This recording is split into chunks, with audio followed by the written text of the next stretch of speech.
everybody? TJ DeSantis here, courtesy of Cappers Direct on their YouTube channel as we get ready for another exciting night of mixed martial arts this Saturday. Pleased to be joined by a man you will all recognize for his audible contributions. He's the voice of mixed martial arts. He's the man who did the 360. That's a visual cue. You also notice his looks as of late. Buffer, you've really changed, I think. Bruce Buffer here, by the way. Bruce, you've really changed with the suits, the aesthetics a little bit. You've been going out there a little bit, pulling off some new styles, maybe setting some trends. I thought I grew a mustache I wasn't aware of when you were getting into that. But yeah, you know, I basically want to thank my exclusive tailors, My King and Bay. They're out of Toronto, Canada. You can find them on Instagram and Twitter and on the internet at My King and Bay. They're amazing. I've been with them now for 4+ years. We specially design suits out of raw jacquard silk and other fine fabrics. And they only can find enough material to make 1 or 2 jackets. When they make 2, what they do usually is, of course, I keep my show jacket for, you know, future use and for prosperity. But they auction off the other, and they usually get back the couple thousand or whatever it takes them to make the jacket, because those jackets are, you know, very expensive. And then they get the cost back and donate the rest to charity, which is what really makes me happy. But everybody, check out My King and Bay. They can actually make you a suit and size you up and ship it to you anywhere you're at in the United States. I highly recommend them. Just tell them Buffer sent you, and they'll take good care of you. There you go. I think you actually turned on Conor McGregor to My King and Bay as well. So people have been following you in stride a little bit, trying to get on that Buffer fashion tip. Well, actually, I might have. Yeah, let me step back a little bit. David August used to be my tailor, right?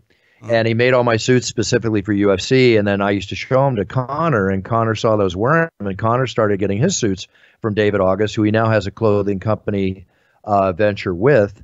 And they are the previous ones. The ones now are My King and Bay. So Conor's with David August, but he used to comment on my suits, and of course I commented on his, even from the time he wore his dad's suit. Remember that, when he wore his dad's suit when he first made a little money? Yeah. And I told him how great he looked. You know, I love, that's the one of many key things I love about Conor. But watching that evolutionary process from being on 188 euros a month to wearing his dad's suit to now having his own clothing line, you know, that's admirable and so cool. Very cool. No, awesome stuff. And I've been a fan. John Anik, I think, has been calling you the man in Merlot as of late when you're rocking that burgundy suit. It's a good look on you, Bruce. Thank you very much. Thank you. You know what I do, TJ? I come home, I got a big walk-in closet just for my suits. I put the suit to the rear, and it makes its way forward. And that way I know it's time to wear it again. That way I only wear them maybe 2, possibly 3 times a year at best. It's smart. It's smart. You gotta, you know, variety is the spice of life, I think, as they say. And you're definitely keeping us that's why that's probably one of the reasons I've never been married and almost divorced twice. But, you know, that's another subject entirely. That is true. And we'd be here all day talking about that. By the way, if you want more Bruce Buffer in your life, you can check out the It's Time podcast, available where pretty much all podcasts are downloadable. Big weekend last weekend in, I believe, Edmonton, north of the border. We saw a fantastic UFC event. Canadians were in store for a real treat when Max Holloway defended his featherweight crown against Frankie Edgar. You and I were talking a little bit about this on the podcast, Bruce. When you look at Frankie Edgar, I mean, he maybe his better days are behind him per se, but hard not to be when he kind of ran roughshod through the lightweight division like he did. But this guy is a no-brainer, first ballot UFC Hall of Famer. What was it like seeing him? Although he came up short, what was it like seeing him square off with the great Max Holloway last Saturday? It was a heck of a show on TV. I can't imagine it was any worse in person. It's probably pretty great up there in Canada. No, it's great. You know, aside from my job, I got the best seat in the house, and, you know, it's a total perk of the job. But to watch somebody I've worked with for so many years, like Frankie Edgar, who always brings it. He's fought everybody and anybody in the UFC. You name it, he's fought him. To watch him come in against a longer, taller opponent in Max Holloway, who reigned supreme that night, and to battle Max for 5 rounds the way he did, Frankie always delivers. Yeah. And in win and in loss, Frankie always delivers. He gained points that night, deserved them. He's been in this game forever.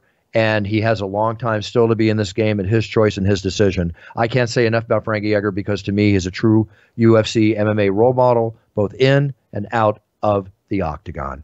Total pleasure. We're speaking highly of Frankie Edgar, who obviously came up short against Max Holloway, and that's not to take anything away from the UFC's featherweight champion. I mean, Max is truly one of the greatest of all time. For my money, I would still put Jose Aldo a little bit higher than him as far as accomplishments in the division as a whole go. But I mean, it seems like a foregone conclusion, Bruce, that Max Holloway is the greatest 145-pounder right now, and is probably just 1 or 2 fights away from being the consensus #1 greatest of all time at 145. Would you agree? Couldn't agree. Couldn't say it any different. Fully agree. Yeah. Max Holloway, truly an icon right now inside the Ultimate Fighting Championship. Not exactly sure what's going to be next for him, but whether it's at 145, 155, maybe it's Alexander Volkanovski, it's hard to bet against someone like Max Holloway. Can't wait to see what is next for him. Let's touch on Cris Cyborg a little bit. Cyborg took on Felicia Spencer. It was the final fight of her UFC contract. It sounds like she might go out and test that free agency market a little bit. Maybe it's boxing, maybe it's more mixed martial arts. I gotta believe though that if all is well that ends well, we're probably going to see Cris Cyborg back inside the octagon to take on someone like Amanda Nunes. I think there's some unfinished business there, Bruce. I think so too. I think if she had happened to lose to Felicia Spencer, who put up an incredible fight, very tough, a very big up-and-comer, can't say enough and give kudos to Felicia Spencer for her performance. Had Felicia won, I don't think we would have seen Cyborg back in the UFC. Now that Cyborg has won, she has bargaining power, overcome things that she's had issues with in the past, to continue and create a new contract with the UFC. But you have people out there like ONE FC and these other organizations that are tossing huge 7-figure money to different fighters. That deal crosses Cyborg's desk. You never know where she's going to be, because at this point, it's all about the money and the care she'll receive. But I know in her heart, in my opinion, in her mind, she wants to stay with UFC no matter what her issues are. And I agree with you. I've been around Cyborg a few times. I've called a few of her fights when she was fighting under the Invicta banner. And for my money, when you look at Cris Cyborg, she's an ultimate competitor. And when it comes down to, making the most amount of money possible, sure, that may be what wins at the end of the day. But I also believe that Cyborg, who for a very long time was criticized and maybe not being heralded as the best woman to ever fight mixed martial arts because she wasn't in the 135-pound division where, all the money fights were, a lot of the talent was there. She didn't like being criticized for not fighting the level of competition that, say, Ronda Rousey was at the time. There's a clear fight out there. It is a money fight. Maybe she can make more money per se, fighting in the ONE FCs of the world. But I got to believe that, like you said, Cris Cyborg is an ultimate competitor. She probably wants to settle the score with Amanda Nunes and try to, retake that throne as, if not the best 145-pounder on the planet, maybe ultimately be considered once again as the best pound-for-pound fighter in women's mixed martial arts. Well, TJ, let me give you my business opinion on the situation. I'm a manager. I've managed talent myself, my brother Michael Buffer's career for some 27 plus years now. I've even managed fighters like Scott the Pitbull Ferrazzo into UFC 8. And I even had a heavyweight boxer that I posted on Instagram recently when I was down at Duva's training camp trying to bring in the world boxing. I understand the contracts and the way they work for fighters. If I happen to be on Cyborg's team, if I happen to be in control of suggesting to her how to direct her career, the first thought that comes to my mind is that the big money fight is with Amanda Nunes. Rather than sign a 3+ multiple fight deal with UFC, see if you possibly could negotiate a one-off super fight for the championship with Amanda for great pay. Yeah. Coming out of that fight, if you reign supreme, you have more bargaining power to take a 3-fight deal with UFC and make even more money. Yeah. That would be my suggestion as the way to approach it. But if a company like ONE FC or one of the others that have tossed out 7-figure contracts, as they did Eddie Alvarez and others, comes at her and tosses it, then you know what? Money talks and people walk. Right. Yeah, I think she's in a no-lose situation as well, Bruce. Even if she comes back and does take the one-off fight with Amanda Nunes, like you're suggesting, if she did come up short, it's not like those paydays, elsewhere in the world aren't, going to go away. Maybe they won't be as for much money, but I got to believe that no matter what, there's a gigantic interest in Cris Cyborg competing, and people are going to pay for it, whether it's, the Ultimate Fighting Championship or another company out there. And, she's going to cash a check. She's going to cash a check, and she's going to cash a big one or big ones. Yeah. And quite frankly, right now, we want to talk free agency. We look at NFL. We look at all these things that happen in other sports. I think Cris Cyborg is in the best prime position of any MMA free agent I've seen in recent years. Oh, and we'll see what happens, without a doubt. Without a doubt. And that win over Felicia Spencer definitely puts her in that prime spot as the most sought after. and puts Felicia Spencer in a prime spot. Without a doubt. I mean, as with the loss. Yeah. Yeah. We were talking on your podcast earlier this week about how I think Felicia Spencer, her moral victory in going 15 minutes with Cyborg is on par. It's on the same level as if she got a win over Cris Cyborg, and can't wait to see her next step inside the Ultimate Fighting Championship. Let's talk about what is next for the UFC this Saturday. It's a Saturday afternoon card, depending on where you are. The Ultimate Fighting Championship will hit Prudential Center in Newark, New Jersey, a welterweight main event that is must-see TV, and it's free, live on ESPN.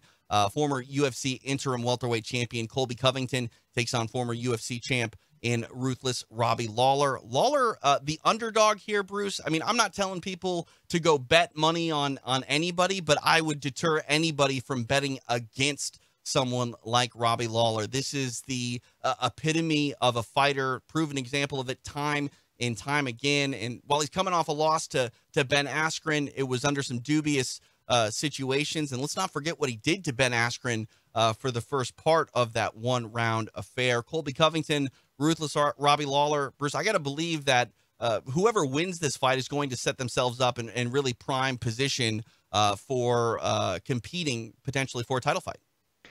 Agreed again. And you have Colby Covington coming back. A lot of smack talk, a lot of months waiting.